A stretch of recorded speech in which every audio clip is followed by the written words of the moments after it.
What else does Sean say at the beginning? Hi, I'm Sean Jennings, and this is Don't Panic, episode 374 on November 13th, 20. Does that sound good? Nice. Except, yes, I'm obviously not. We're just two guys who can't abide. Uh, it's Colby and Dan. Sean's not here. He's at a very important business meeting. No, Uh, is that the dinner. story we're going with? Do we know if it's a business dinner? I assume so. It could be just a Uh, really nice dinner. dinner tonight, but I Oh, think I'll be okay. back in time. So I missed that part. I deals or something, right? Yep. Must be what he's doing. ABC. Always be closing. Always be. Always So, be. actually, on the subject of decaf coffee, but actually, I'm going to write down. I have a list of subtopics here, and I'm going to write down decaf coffee because I do want to talk about that. Um, Cool. but we have the banter section, the Sean mandated banter section. Um, He'll I know if went to he. LA for the first time this weekend. That's a thing that Really? happened in my life. Have you ever been to the great city of Los Angeles? The only time I was when you and I went to Hawaii. My connection back home, Los Angeles. So Right. I've been outside. One thing I learned at LAX is the airport lounges in LAX have outdoor patios because, of course, they do, because you can be outside year round. Um, which is great for those of us who don't want to catch COVID on a plane because you can just hang out outside. It was actually that was my favorite, definitely my favorite part of LAX. Um, Hmm. that was cool. Uh, lounge do you belong to? So if you have some kind of Amex card, I don't know which one, and you are flying Delta, you can get into the Hmm. Delta lounge. Which in my experience, actually, maybe we could have a whole separate episode maybe about airline lounges, though my access is about to be restricted because Lena's losing her Delta status. Um, No. but yeah. Uh, Go to Australia more. well, yeah, no, not going to do that. Though we were able to pay for parts of our. Did I tell you about our turducken vacation? Our vacation inside a Uh, vacation going to Tasmania from Australia. you mentioned the turducken vacation. You did not mention what was the chicken and what was the duck. Yeah. Yeah. So we're going to Tasmania and Lena bought the tickets. Anyway, she used her almost about to expire Qantas points to buy a flight from Sydney to Tasmania, which is like flying from Seattle to LA, or probably even a little bit shorter. So it's not it didn't take that much, but it didn't take that many points, but it also took all the points she had. So you can only imagine how many times you'd have to fly to Australia for free. Hmm. Um, that would be a lot. But where was I going with this? Yes, went to LA. Oh, and right. So went to the Delta Lounge. The Delta Lounge was the one that was outside. In my experience, actually, I think that the Amex lounges are better than the Delta lounges, anyways. At least in New York and Seattle. Um, but the one in LA was really nice because it had an outdoor patio. But I did some research, and other lounges there also have outdoor patios. So maybe that's just a tropical uh, place thing. Sure. Um, LA. I'd never been before. The food was amazing. I would definitely go back to eat more food. The tacos are everywhere and are all really good. So that's a big plus. But you can get anything there, kind of like New York. Uh, Overall, though, getting around LA for as soon as we started driving around, I was like, "There's something that's bothering me about this place." And obviously, one knows that there's a lot of driving to be done in LA. So it wasn't just that, but eventually I realized that when you go to a suburban place and there are these well, what they are the Strodes. Were you the person who was talking about Strodes recently, Colby? The Strodes. I don't know if it was recently. I feel like I read Somewhat. an article or something A about Strode. it was an interesting new concept to add to Yeah, the but driving and it's part. one of those things like kerning. Once you see it, you can't unsee it. You see them everywhere. Right. Um, and in Seattle, there are Stroads, and then they sort of just become highways, or they run into a body of water or something, and then they stop. But in the suburbs, a Stroad is again, it's a highway, and then there's like strip malls on either side, and then it becomes a highway again. Not necessarily an actual highway, but effectively one of those roads that the speed Sure. limit's 35, but everyone's going 60 anyways. One of those. Um, LA is just a grid of those things connected together. It's all strode all the time in every direction. So like Strode City. and what I expected though, I was expecting that part. But the part that I wasn't expecting was that a lot of the things on the strode are things that you'd find in a suburb too. It's like not like, oh cool. It's like a really nice boutique clothing store or this restaurant. Those are few and far between. It's Subway, gas stations, uh corner stores serving generic whatever, and then he just loops. It's like in a video game when you realize that it's not actually open world, it's just like repeating the same tiles over and over again. Time. Is it like when we were visiting, accidentally drove through Yes. a town that you weren't? It was like that. It was like the same Yes. pattern of Yes. like Yeah. bikini coffee and I car forgot about dealership. the bikini coffee. Yeah. And and I think unlike a place like that, there are so many people there that it's like all the worst parts of a suburb and a city, because not only do you have to drive everywhere, but you also can't park anywhere because there's tons and tons of people. So you don't get any of the affordances of a suburban culture where it's like, oh, we'll just drive to this restaurant and park. It's like, no, no, no. One does not simply drive to the restaurant. Um, and the traffic was horrible, and also a part of the highway lit on fire and burned down while we were there. So that was also really exciting. Sorry, Yeah, you what? can Like Google the it. road A part? whole section, like multiple acres of this highway, just were combusted, um, like and it's like permanently like chemical closed. spill?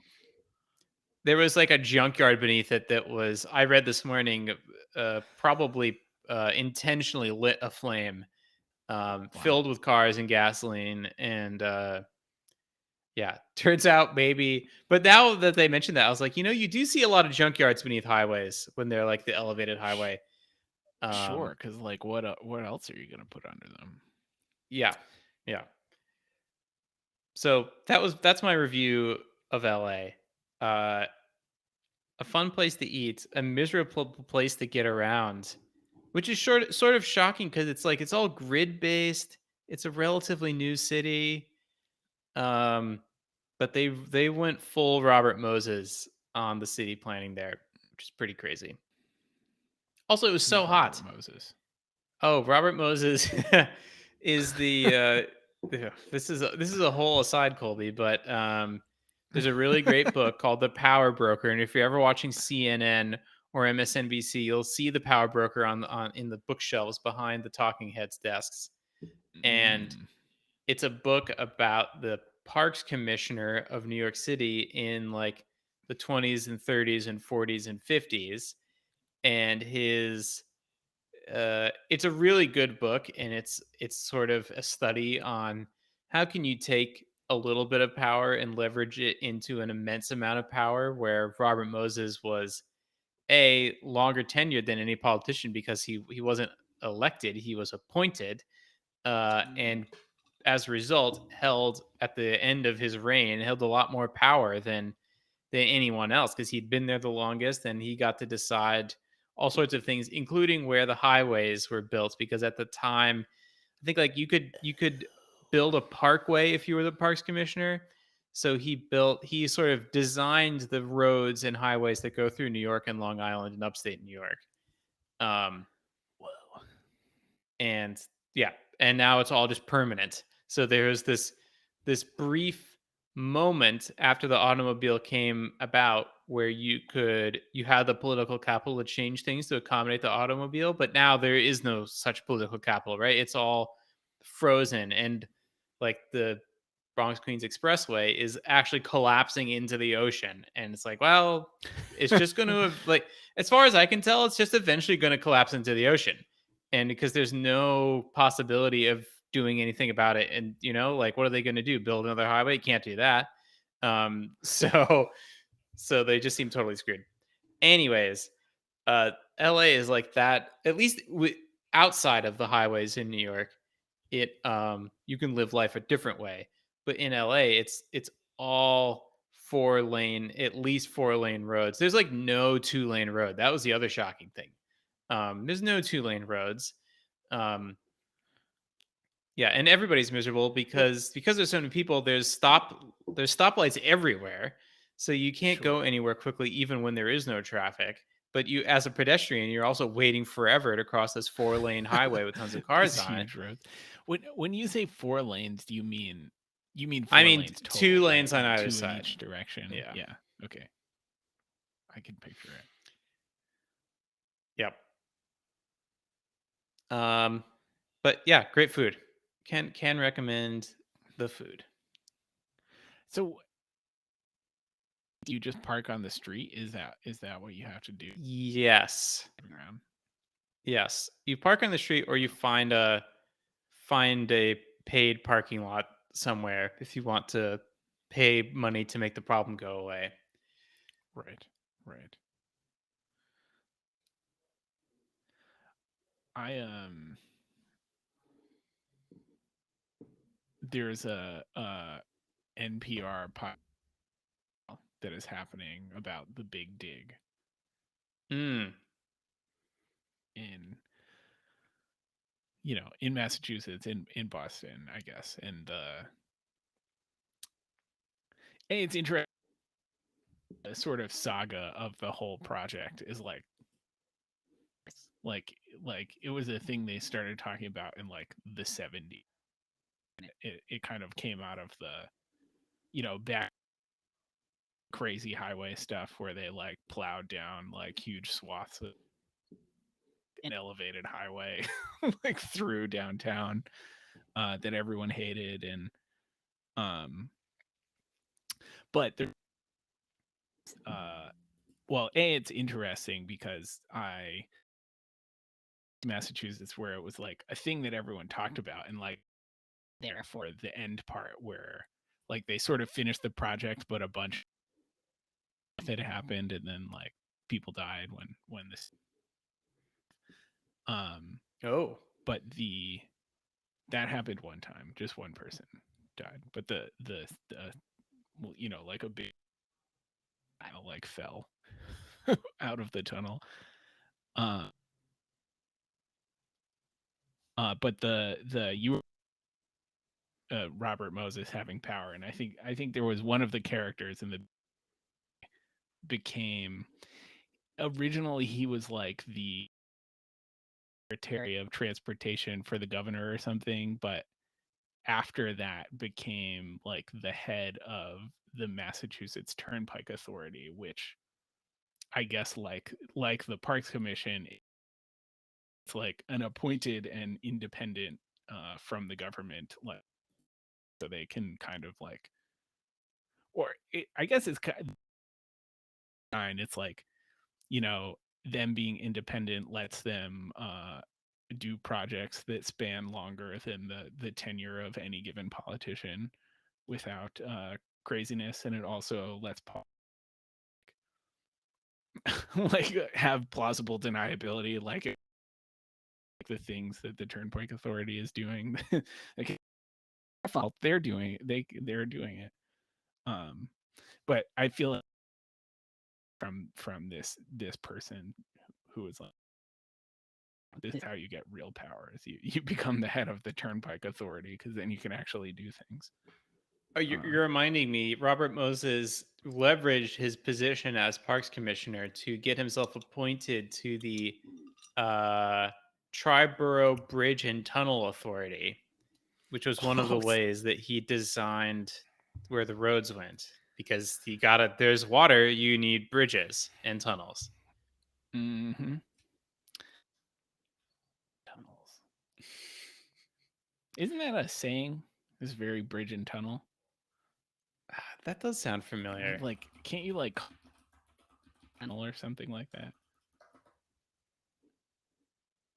To describe people who live in communities surrounding the island of Manhattan, New York. That's right. And commute to it for work or entertainment. That's right. The bridge and tunnel people are sort of lesser than I see. the people who live in Manhattan. Yes. Wow. Except, of course, well, I guess that is true. I guess the Westchester people, they don't. Although, do you still have to cross a bridge? Tunnel. There's not a tunnel, but is there a bridge? I think there might be isn't there like a little teeny tiny river in like the separates the Bronx from Yeah. So yeah, you do have to cross a You bridge. can't escape it. Yeah. Can't escape it. And is that called The Big Dig, the NPR podcast? Yes. It's from WGBH. I see it. Okay. It's been pretty good. I don't know. I feel like it's easy to enjoy a thing that is about the place. It's interesting from that perspective. It is you can see the remnants of the giant elevated highway, like where it used to be as a park now, which is cool. Succeed in putting it underground. Yeah, which is kind of crazy. I'm actually looking forward to listening to this podcast because I want to know how they did it. Yeah. Because we need to do lots of things like this now. Right. Less bridges. Well, when water is concerned, I don't really have a preference between bridges and tunnels. So yeah, we need both, I think, or we need both here at least. You probably need more bridges and tunnels at this point. We did our big dig. Actually, that's a good point. It does seem like there is an appetite for taking highways and putting them underground. The problem with the BQE is it is suspended over the water, like cantilevered over the water. So you can't really put it underground because I guess you probably could, but it seems really hard. And maybe it could just be like an inflatable bubble. Underground per se. Just like you'd be driving through and like you can see the trash floating by or whatever. Yeah, that sounds cool. I mean, they make floating bridges. Sure. And they just have to make a sinking bridge. Submersible bridge. Wait,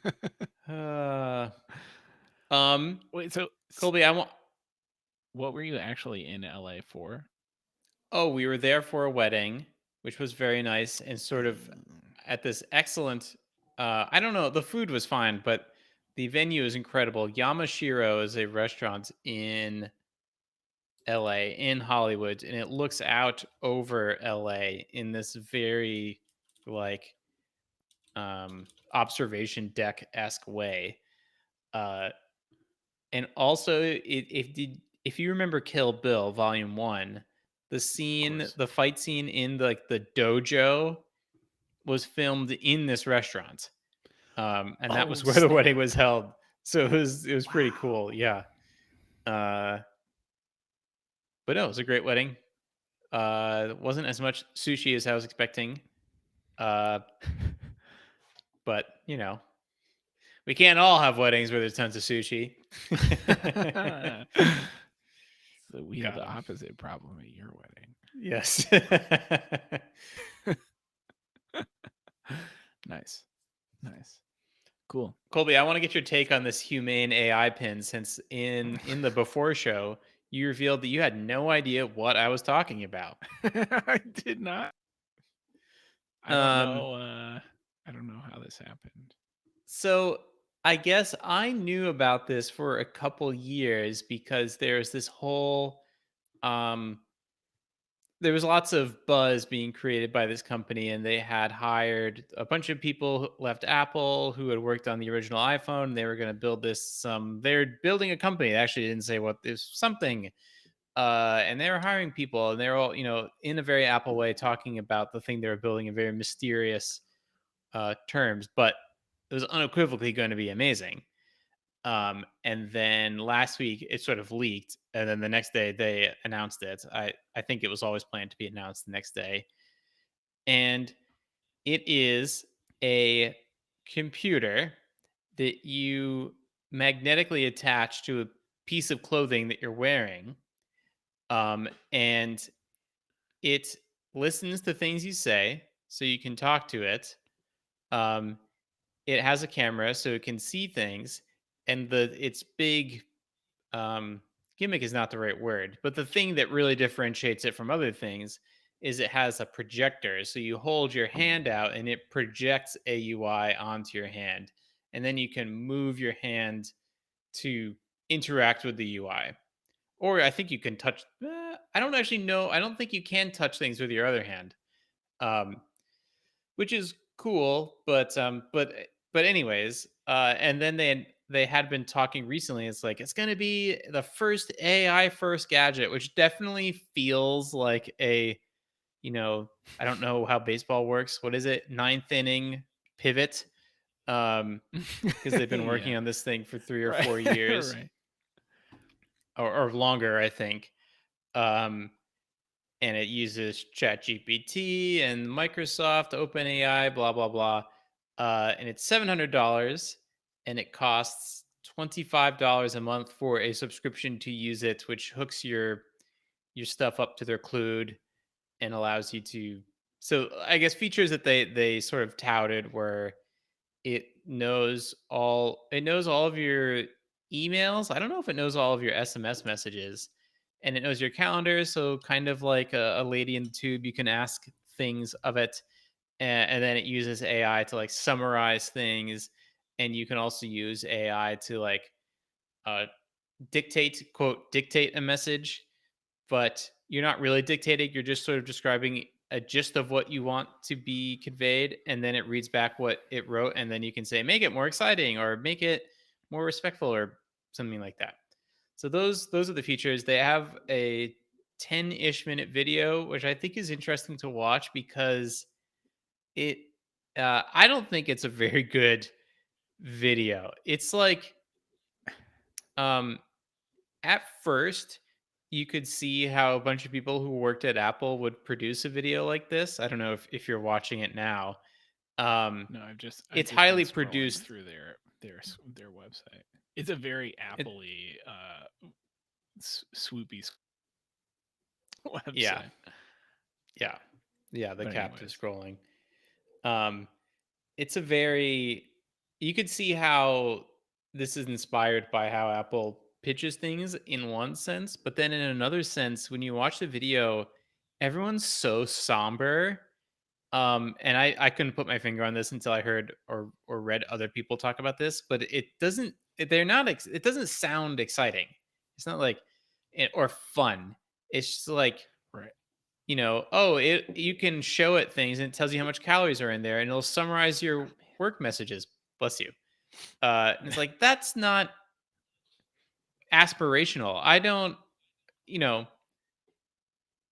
I don't know. And they just were very very even keeled, very one note during the presentation, which I thought was weird for in retrospect for people who work at Apple. Like they when they introduce a new product, it's never this is great for business, and we help you stay fit or something. Like take the Apple Watch, sure, it helps you do all those things, but there's also all like the whimsy and the fun, and people are excited to use it. Like, let's go stand up paddleboarding or something like that, which Right. wasn't really present here at all. So, anyways, that's my understanding of what this whole thing is, and now I'm curious what your reaction is to it, having heard me talk about it and having seen the website.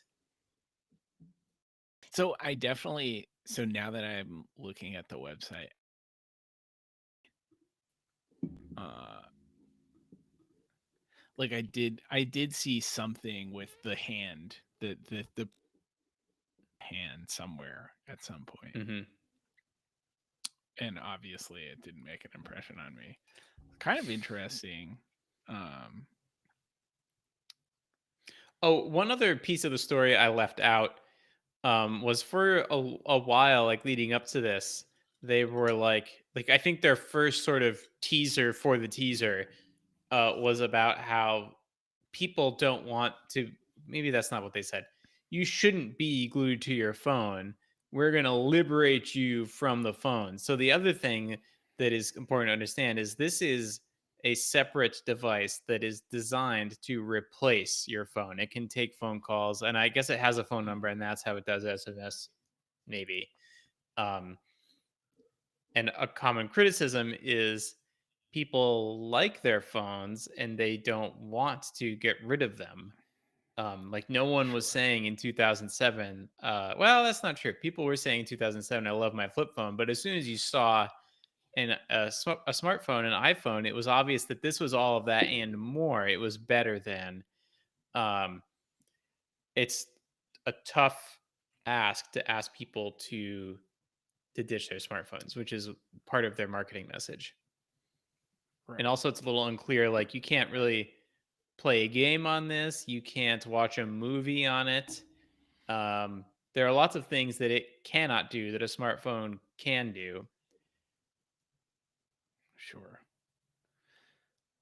It does. It makes me the Star Trek thing when they poke their Hmm. button.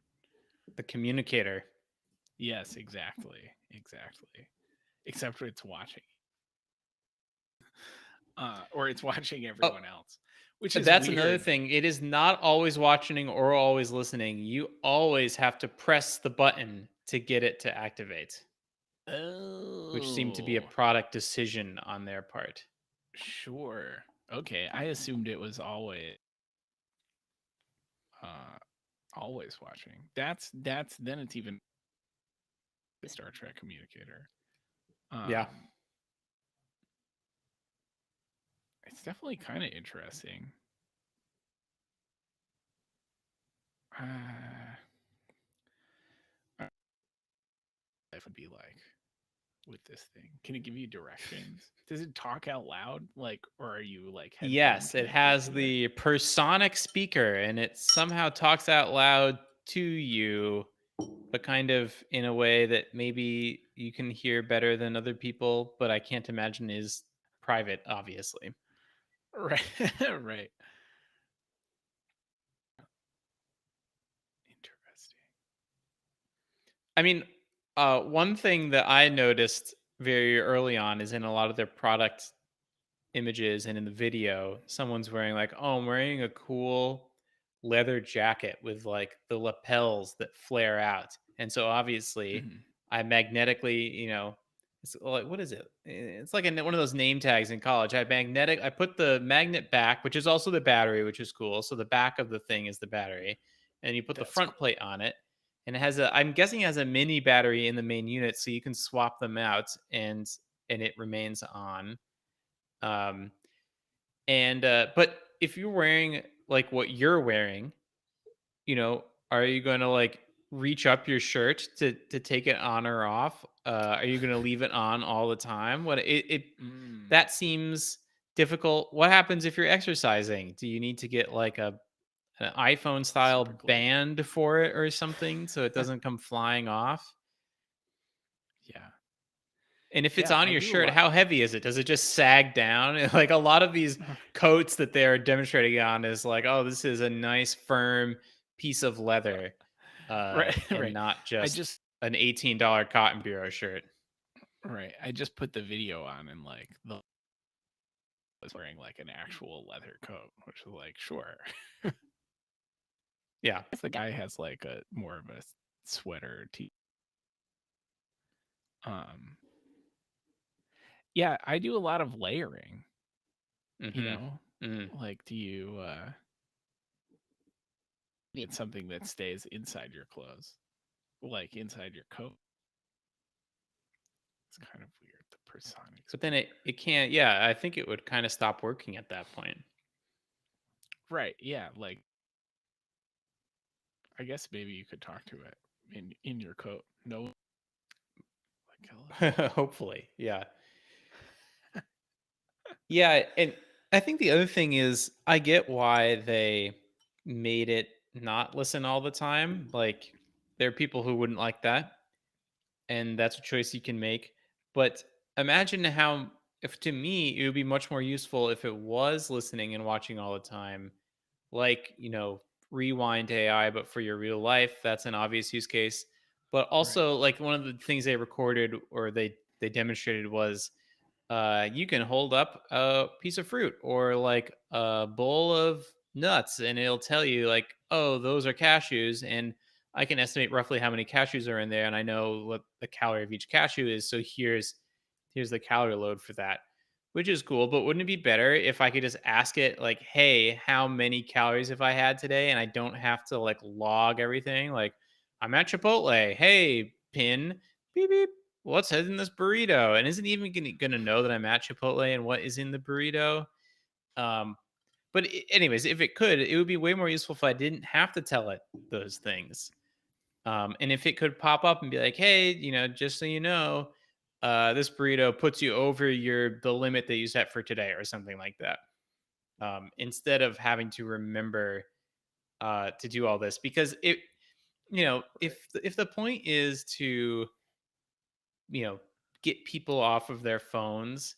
And I think that's not a reason in of itself, right? So if your vision is that the technology should get out of the way and you shouldn't be looking at your phone all the time, you should be interacting with the world. But if I have to press my thing and wait for something to power up and talk to something and wait for it to talk to the internet, isn't that also kind of getting in the way? It's not visually, Yeah. but Right. Yeah, I guess you don't have to look at it. Yeah. I feel like it also seems like you kind of can't. I know like a phone isn't fully right. Like someone could look over your shoulder or something. But if this thing is just like like talking at you, is it ever really going to be like a full replacement for your phone? Like yeah. sure, Or at a maybe if you're concert, if imagine like someone's sure, trying to get a yeah, hold of you, right. you're at a concert. It's not going to work. Fully not possible. Uh Another I really guess compelling thing I read was there's a lot people the technology industry is really interested in voice right now because it's frankly because it is cool, right? It's a new thing that wasn't as possible 10, 15 years ago and is getting more and more possible, and especially with the generative AI stuff, you can have a much more fluid real language conversation. But um the the information density of looking at something is so much greater than listening to someone. A graph can tell, so we've both read the Edward Tufte book, can tell you sure. so much more than even a paragraph in way less time. Uh, and so yeah, this whole notion that the only you don't need to bring your phone, you just need something that talks to you. It's like, I mean, maybe for some people, like the people who only have their Apple Watch because they just want to unplug, that makes sense. But if you're going to take one device with you and you're going out for the day to do stuff, you're going to be gone all day, of course you're going to take your phone. What happens if someone sends you an email, you need to review something and respond and send it back? even if you could do it purely via voice with an AI automatically summarizing thing, and you hope that they don't leave out any important information, it would still take longer. And now, is technology really getting out of the way? Different sort of in the way. Yeah. All right. Well, I don't understand how I missed this, but Well, it sounds like you didn't totally miss it, which makes me feel a little bit better. yeah, right. I did see it. I just didn't understand what it meant. Nice. Well, thanks Well, for when it bringing me up to when November yeah, I was gonna say 16th. just in a couple of days, right? AI pin challenge. I am not going to be taking the AI pin challenge because I have other challenges I need to be taking.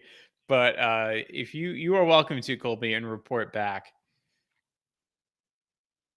I also have other challenges, I think.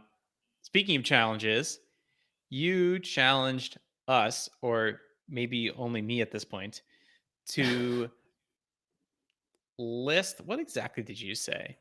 You said, we should talk about all the ways to make coffee. And you sent us a list of 20 different coffee brewing methods and asked us to make a list of how many we tried, which I did. Though in classic podcast format, I have questions about what counts as trying. Maybe we should start there. Sure. Does it count if I've tasted it, or do I also have had to make it myself? I made both lists just in case. I also made both lists. After I sent the message, I realized I should have been more specific, and so I tallied both. Okay, great. Then we're on the same page. Yeah, I guess through the list. We can say if we've done it or not, and not. Okay. The first one is cowboy coffee. Dan, have you ever made cowboy coffee?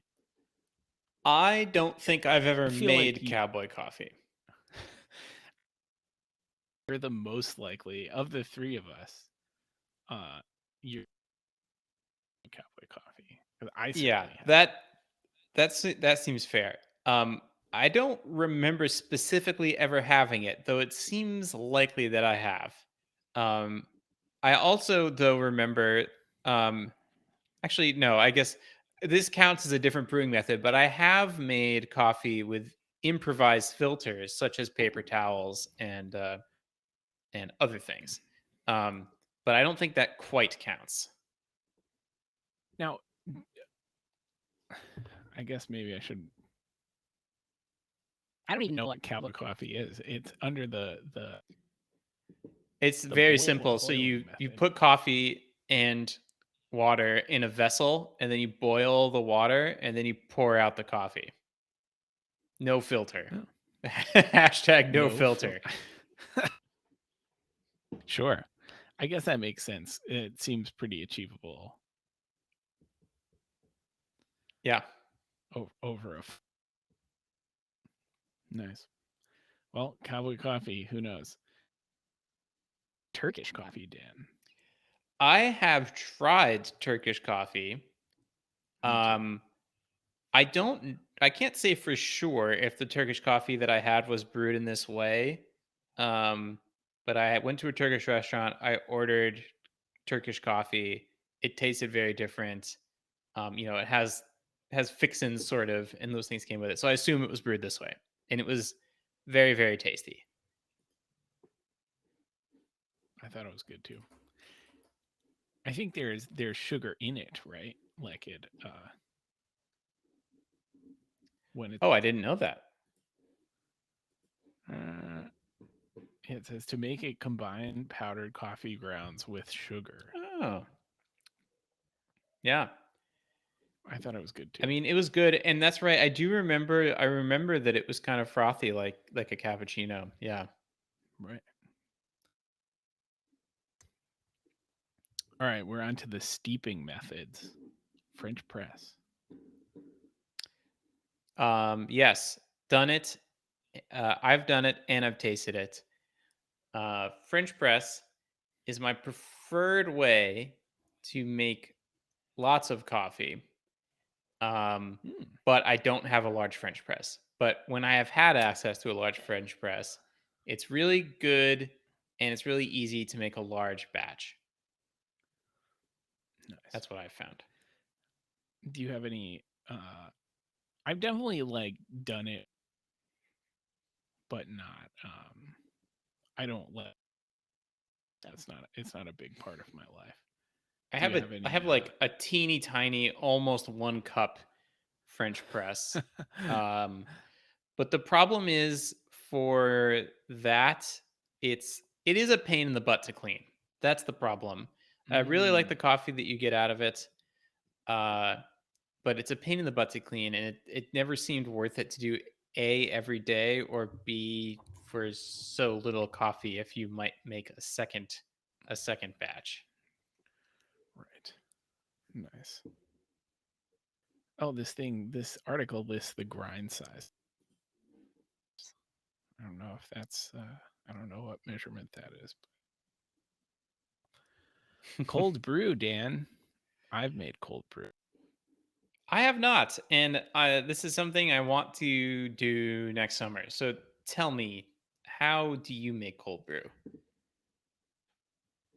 Um, it, the long and the short of it is like you grind your coffee pretty like it's a pretty coarse grind. You know, we have the same coffee grinder. It's like 30 plus, like 34 is like normal. And you do, you know, you take a bunch of coffee and put it in water and you let it overnight or for a day or something. And then you strain out the coffee and you get from like concentrate. So you get like super intense. You take like 2 ounces of coffee and add 6 ounces of water. Have a cold brew. Um, and it's good. So when It's Wirecutter tells you, "Oh, this is the best cold brewer, whatever they call it," right. what advantage, if any, does that offer you? Brew like we have a cold brew brewer that is not it's not one, but usually it's just like an apparatus that makes it easier to drain the out of the um out of the grounds. Right. I So see. it's like it probably it's like a built-in filter that is like washable and you know it like fits the sort of like brewing thing fits like over the carafe and you just like pull, you know, press a I button or see. So something. you get to trigger when It it comes out. starts draining the coffee. Right. Okay. Right. But like I've done cold brew with you can get like a bag. Um Right? Like iced tea. yeah, it's just like a big bag that you put all the and then you just throw it in a thing of water and then when you're ready you just take the bag out. Get a little and then you're good to go. Ooh, can I use a cheesecloth? Probably. I have a cheesecloth. It seems like you can use a cheesecloth. All Tomorrow. right. I could do it tomorrow. I mean, you could start tonight if you really get to it after the podcast. Uh, yeah, cold brew's good. It's nice because you can. I guess it depends how much beans and water you use, but you can make uh, an amount of coffee only limited by the size of the container. Yeah. Yeah, I guess it's a more economical way to drink coffee when you put it that way. You'd be a fool not to have cold brew. I don't know. I'd never done the math on like the beans. Uh, Yeah. like I don't know how that the coffee weight to number of cups of coffee produced out. But it's great. All right. Next one, coffee bags. Have you ever used a coffee bag? No. To be honest, I've never brewed coffee with coffee bags. And these are basically tea bags, right?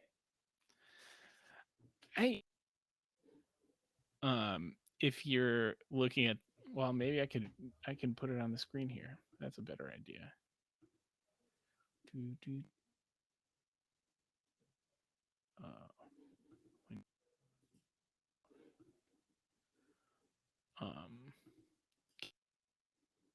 Thing.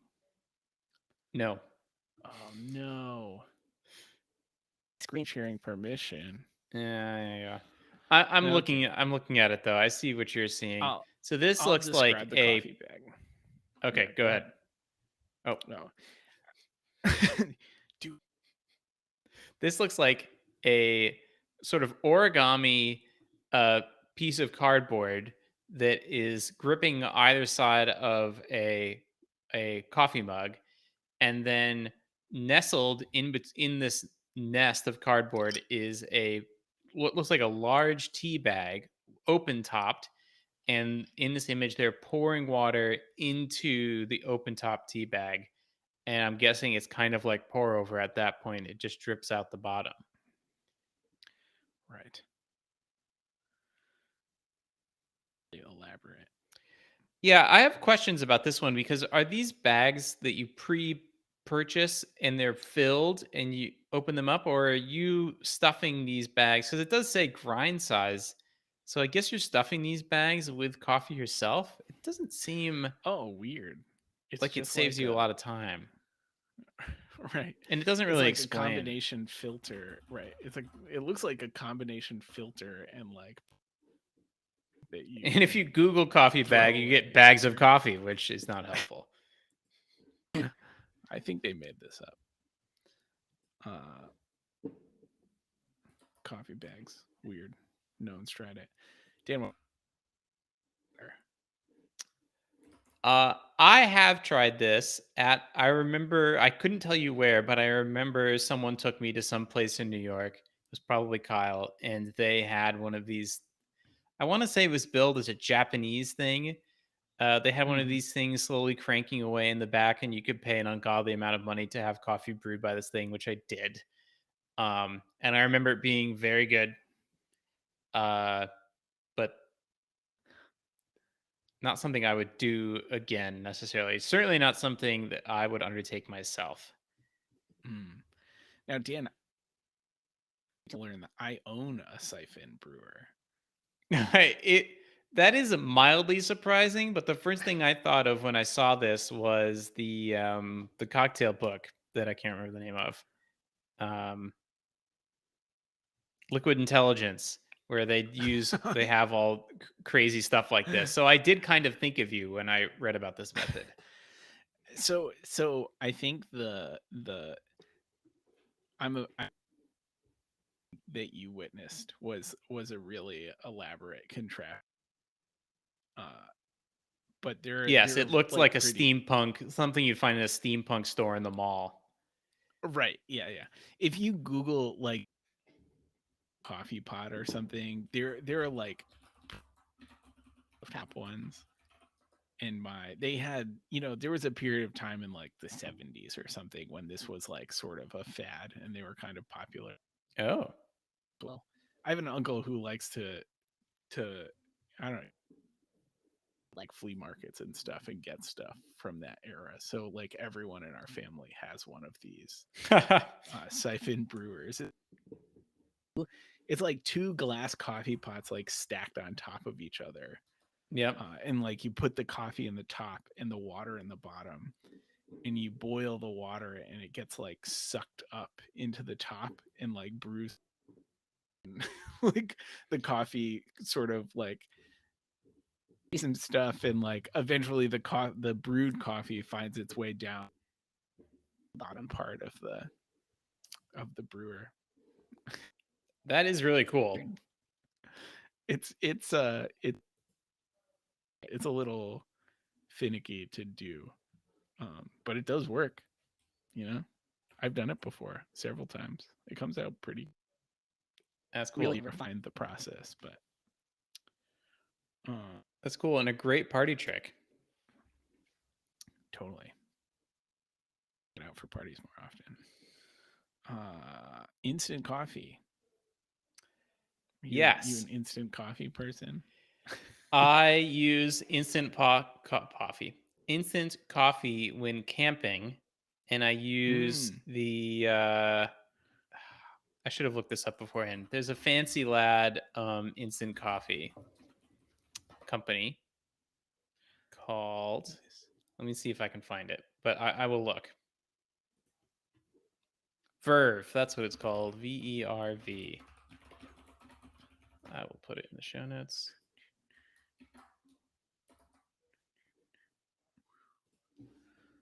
Nice. I don't think I've well, I don't think I've ever made instant coffee myself, but growing up, Dad would always make iced coffee in the afternoon with instant coffee. It was pretty good. Put a little cream and sugar in it. It was just Folgers, like Folgers instant coffee. Is that instant coffee? I never connected that. I thought that was just a box of coffee grounds. Oh, I mean there is non-instant Folgers coffee. Oh, okay. But they also make instant coffee. Oh, I see. The big Right. can is not instant coffee, but the little svelte hourglass shaped thing, that looks like instant coffee. Right. Nice. Wow, we're not even halfway through. We gotta get cranky. All right, let's pick it up. Stovetop percolator. Wait, let me pull up my notes. No, I don't think so. No, I've seen them. They look really cool. Yep. I've never used one. Auto drip machine. The classic. Yes, classic coffee maker. I have. I've never owned one. Really? I've owned one. I owned a fancy one. I've used them at Airbnbs and at other people's houses, and at Marist desktop IT departments before I even drank coffee, and I was asked to make coffee. But that's it. Nice. Chemex pour overs. I'm pretty sure I have. I don't own a non-Chemex pour over though. For a long time, I had like an OXO pour over thing. Yeah. In addition to the like filter thing where you put the coffee at water reservoir on top with like holes and you water and it would like do the pouring over for you. Yeah. It was pretty. It was pretty easy. What is the difference? Those are the same thing. I was confused on that. Also, something I noticed, Dan, is that 20 things, but the graphic at the top only has 19 things, and I spent 10 minutes trying to figure out what was missing from the graphic, and obviously it's specialty pour over. Some BS. All right, the Chemex. They're really yeah category. Yeah. I don't understand the difference between these three categories. And so I own a Chemex. This is, and I have for almost 10 years. And this is how I make most of my coffee. What I like about it is that it tastes very tea-like. It's not very concentrated. I find the Chemex makes sort of coffee that brings out flavors other than the like acidic flavors, so it kind of comes out more floral, which I really like. And also, it's pretty easy to clean up, and you can get biodegradable, compostable paper filters. You flop one out, you throw it in the trash, and you rinse out your thing, and you're good to go. It's Throw it in the dishwasher safe. compost. You can put it in the dishwasher. Oh, I didn't realize it was dishwasher safe. Yeah. That's awesome. I've been washing mine out by hand. They got a Chemex and have been experimenting.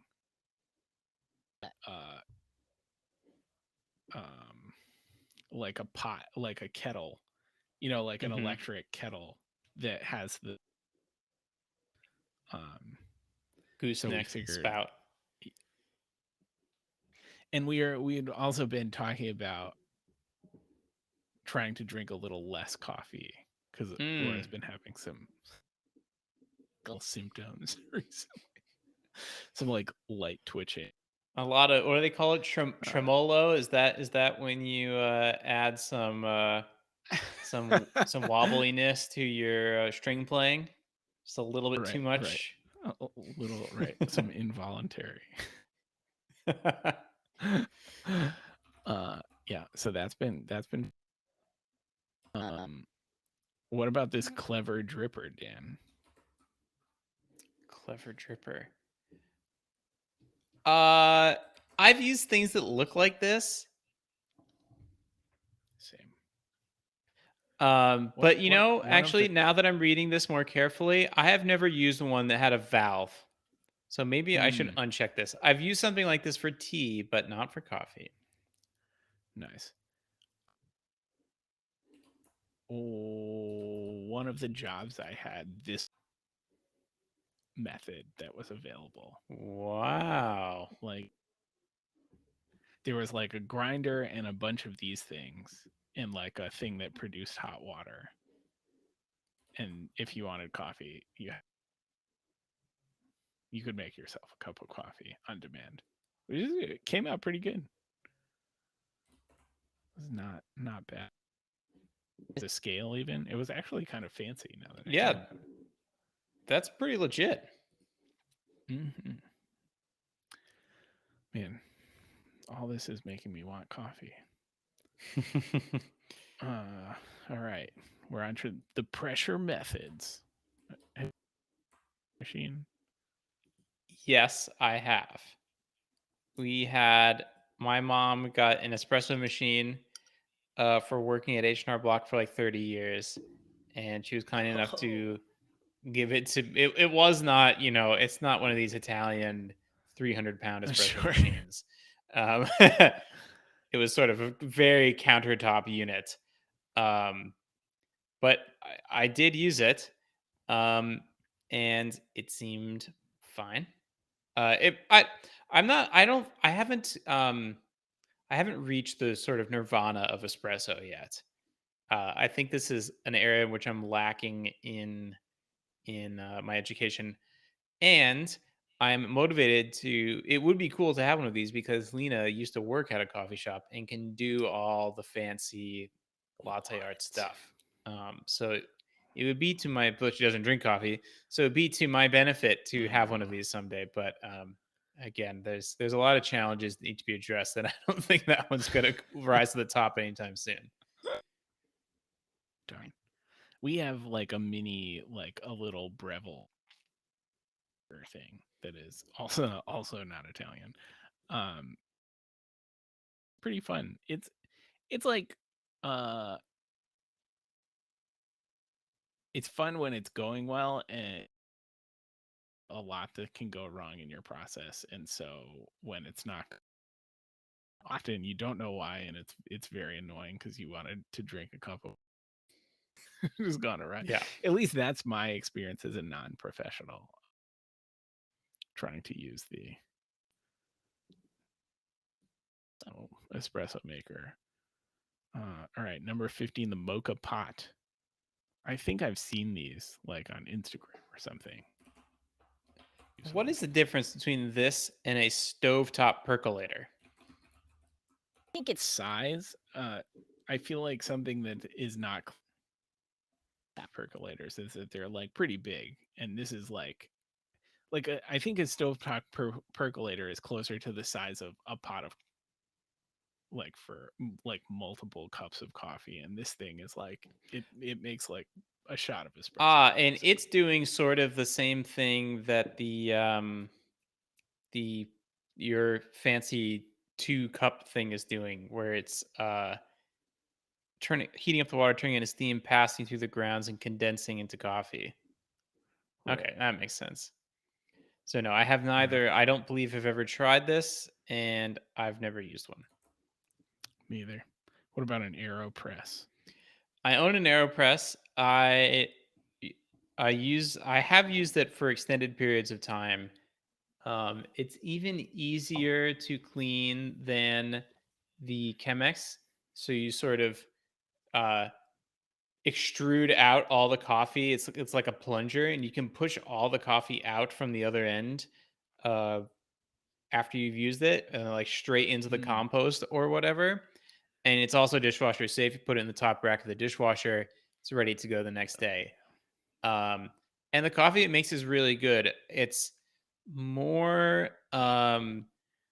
it's less tea like and a bit stronger than the Chemex. Um, Right. but it's very fast to use. The only, yeah, as this thing points out, you do have to buy these special filters, which is annoying, but Yep. great for camping, or traveling or things like that where you're in a coffee compromise situation.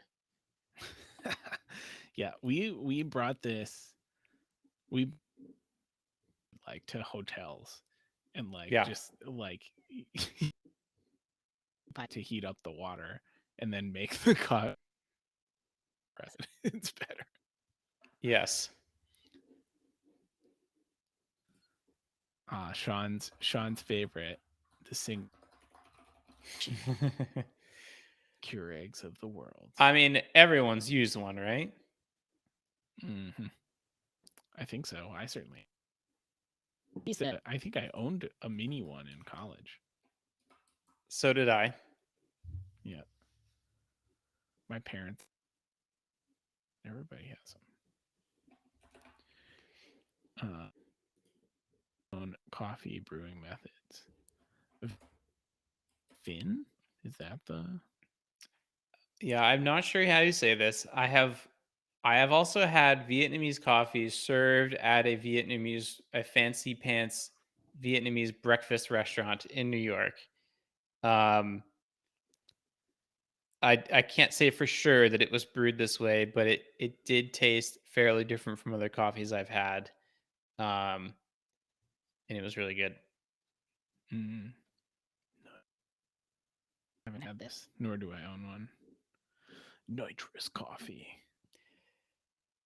Yes. nitro cold brew. Yes, I have not made one, obviously, but I've had a Starbucks nitrous cold brew in my day. You know, there's no shame in that. I don't like them very much. Hmm. I don't like them if it's just cold brew. I don't think it adds anything. I really like the is it Starbucks or Blue Bottle that has the one that has maybe it is sweet condensed milk or something in it, and it's just And has a nitrous. little, I think if you add like a syrup to it, the contrast Mm, of the texture of like the syrup versus the foaminess of the coffee is something I like, but if it's just a cold brew with foam, it doesn't really do it for me. all right, I'm gonna keep. All right, Puerto Rican cafe con leche. The sock coffee. Okay, I was wondering about this because I was like, I don't know if I've tried this, but if I did try it, it would have been with you. And now that you mentioned the sock coffee, I remember that I have tried it. Yep. Yeah. I don't know that I've had it prepared in the here with milk, but I've definitely had coffee made with that. The Yeah, fabric fill. It's good. yeah. comes out. It was really good. Yeah. All right, what's your final score? So when I went through, I have had 15 of these, and I've made 11 of them myself. Nice. You beat me out. I have tried 14 of them, and I've only made 8. Wow, nice. It's that siphon one. Yeah. And 2 quick follow-up questions, Colby. How do Right. you and we'll have to talk about decaf coffee some other time. Actually, one follow-up question: what is your preferred method of acquiring coffee? You a subscription boy? Do you go out and source artisanal Boston coffee? You know, scrounging around on the street. How are you doing it? We subscribe to Greater Boston Artisanal Coffee. It's coffee that around, like some of the coffee shops around have coffee from the, it's called Grace Note. But they That's do a right. You told me subscription. about that. Right. They do a subscription, and they just will send you, you can get whatever you want. Like they'll do like a rotating, we do a rotating like the light roast of the month, and we get a pound of it. 12 ounces or whatever. What about funky pod things? I've almost worked my way through those. Nice. I was subscribing to Counterculture Coffee initially, and I would get, I think, the same thing there. And then I tried a couple different subscription things. I tried Trade Coffee subscription, which is fun. You get stuff from all over the country. But we are entering a period of extended traveling, so I've canceled all my subscriptions, and I've been working my way through the frozen coffee pods, which I guess it wasn't on here, but is sort of a mixture of the cowboy method, really, and the one single use coffee pod method. Well, and are they like cold brew or something? Because that's the cold brew is you can make hot coffee with cold brew, right? And add it to hot water. I think that's basically what's happening. I think they are doing something. My understanding from the website was that they're doing a fancy brewing method like the evaporating thing, and then they're freezing it very quickly with some fancy freezing method. But essentially, yeah, it is concentrate, and you add more water than there is concentrate, and you get some coffee out. Nice. Yeah, subscriptions are tricky when you go away. It really disrupts the problem is not always that we're not home when the delivery comes. It's rate of consumption is disrupted. Yeah. No? Yes. And another problem with the frozen coffee pod is the second time. Actually, I think every time I have received it, I was not home and I wasn't able to get to it fast enough, and it melted just a little bit, and then the coffee pods are kind of hard to use, which is annoying. Darn.